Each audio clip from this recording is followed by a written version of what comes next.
Hi, Natalie with Bass Fisherwomen here. Today I'm going to teach you how to tie a Texas rig. This is my favorite rig for bass fishing. It almost always works for me. And it's great for beginners too. Now I'm going to use a red piece of string. This is not what you would tie on to the end of your line on your fishing rod. It's just so that you can see it better on the video. So the first thing we're going to need is a 1/8 bullet weight. This one's in black, which I prefer. You're going to put that on nose first. The next thing is a red glass bead. Now when that knocks against the bullet weight, it makes a really great sound, and sometimes that will attract the fish. Sometimes it won't, so that's an optional part of this rig. You can hear that little jiggling sound it makes. Next, you're going to need to tie on your hook. Now this is a 2/0 offset worm hook made by Owner. I love Owner hooks because they always stay sharp. And this one is in black chrome. The important thing is that you have this little shelf and a straight shank.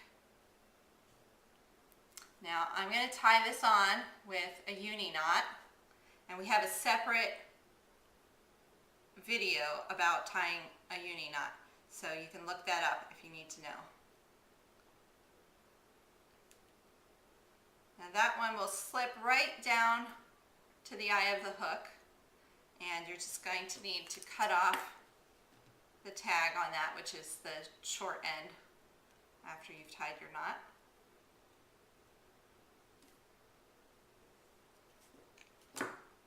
Next is your worm, most important part. Now I've got a few different colors here. I have pumpkin, I have green pumpkin, watermelon seed, and June bug. This is kind of nice because it's purple with green sparkles. But today I'm going to use green pumpkin. Now these are U-tail ringers, and you can see why, because they have a U-shaped tail. And this is a G-tail ringer. This one is what I'm going to use today. Both of those are good ones to start with.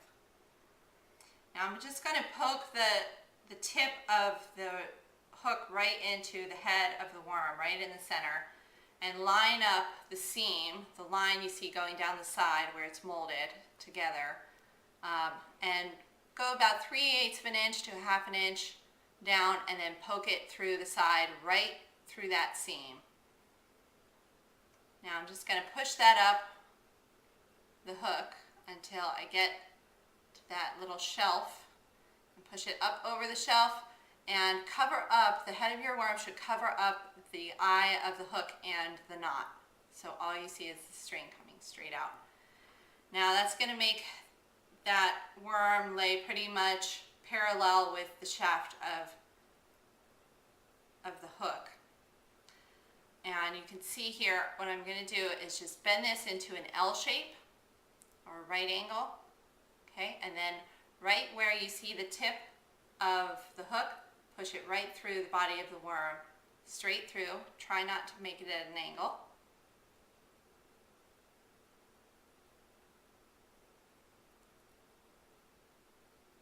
And then when you push that down, it's just going to give you the right tension here. It's not going to be too tight, and it's not going to be too loose or bunched up.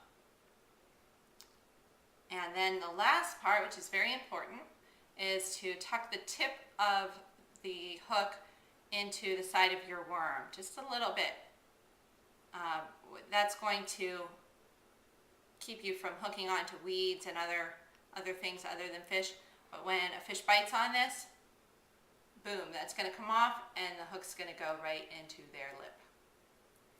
So tight lines, and hope you have a great time fishing with the Texas rig out there. This is what it looks like in the end.